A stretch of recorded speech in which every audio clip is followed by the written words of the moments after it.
In this video, we're going to go over how to write an argumentative paragraph to analyze arguments.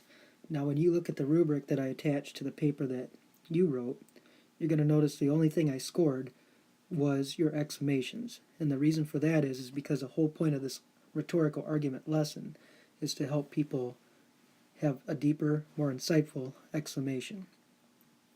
So the first thing that we need to focus on is which article makes the stronger argument, and that's the question that we're answering. So remember, I'm not telling which article I agree with.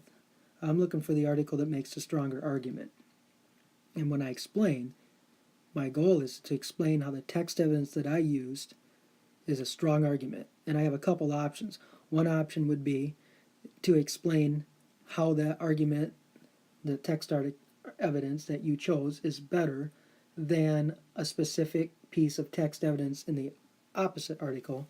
Or your second option would be to explain what type of argument your text evidence that you chose used. So did it use an ethos, a logos, or a pathos argument, and why is it effective? So if it's pathos, how does it make the reader feel? If it's logos, you're going to analyze the numbers and tell me, or how is the use of numbers a good use of numbers, a convincing use of numbers. If it's ethos, you're going to tell me, how do we know that person is credible or is knowledgeable about the information?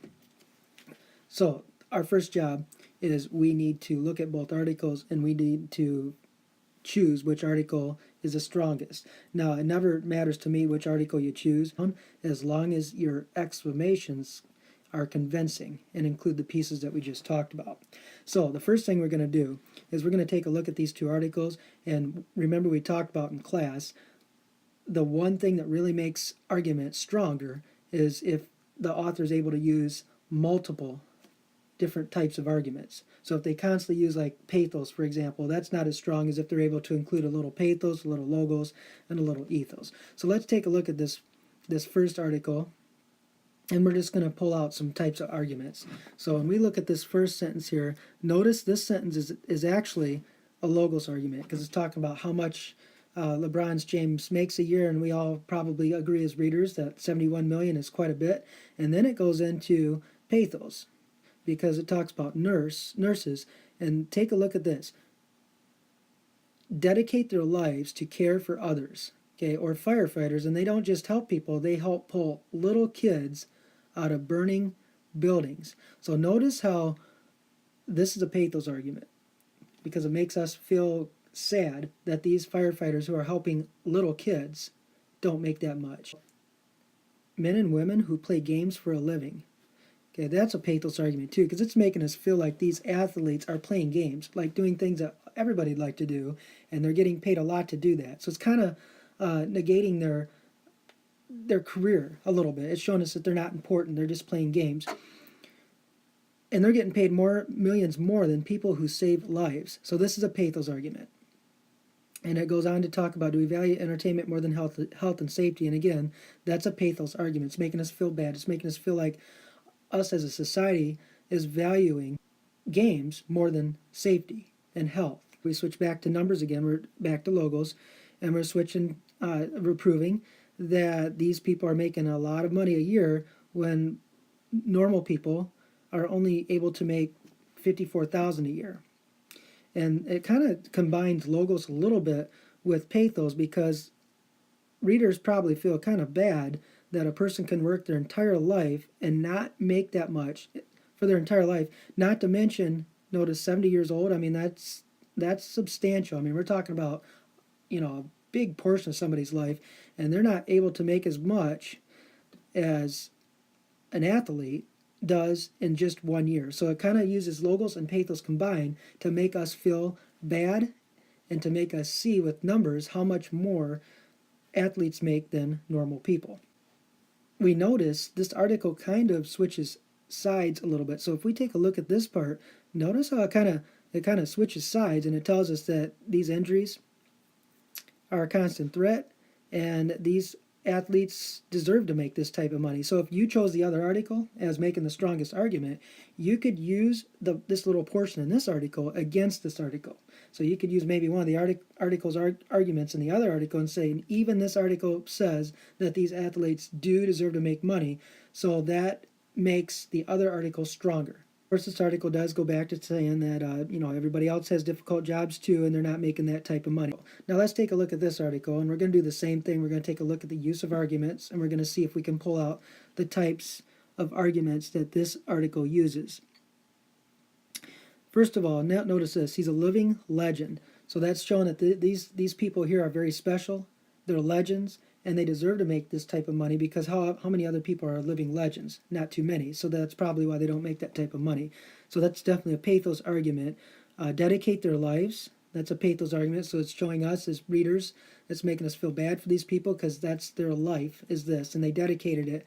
And it's showing how this impacts their life. They're pushing themselves to the limit. They're training, they're traveling. So it's showing that their whole life is based on this sport. So it makes us feel bad, it makes us feel empathy for these people, and it makes us feel like maybe they should be making this type of money. Here's another pathos argument. Injuries that could be career-ending.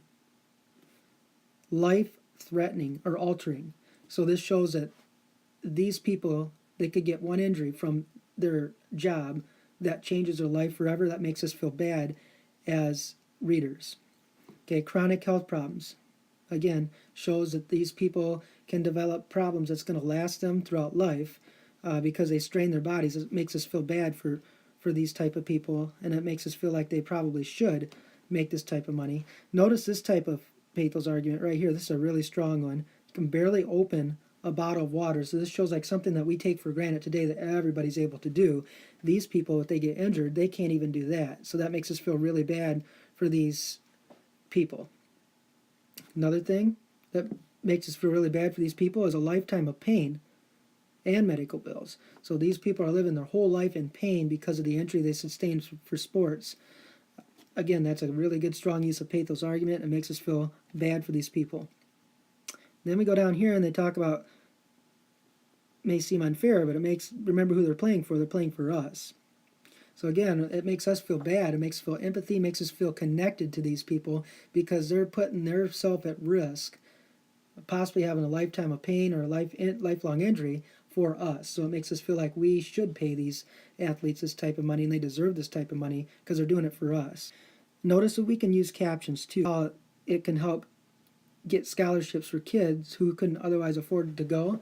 So that's another example of a pathos argument because it makes us feel like these people are helping kids get through college. After looking at these two arguments, it doesn't really matter which argument you choose as the strongest.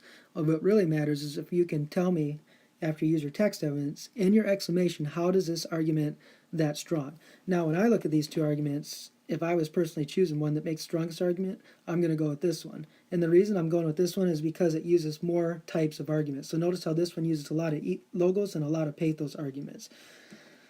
So let's do an example, text evidence and exclamation here, just so we're clear on how to do that.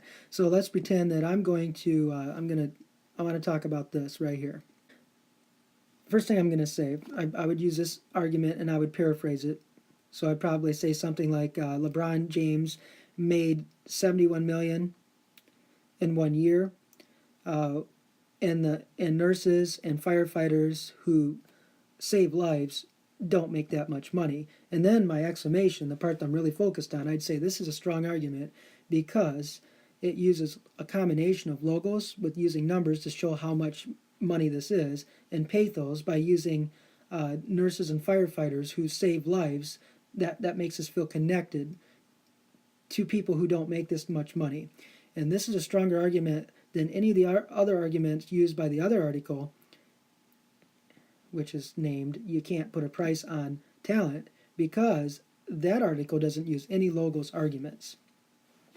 So that's an example of a piece of text evidence and an exclamation. So what I need you to do is you're going to look through the paper that you wrote, and you'll notice that I put some comments in about your exclamations. You're going to add to your exclamations, reflecting what I wrote in the comment.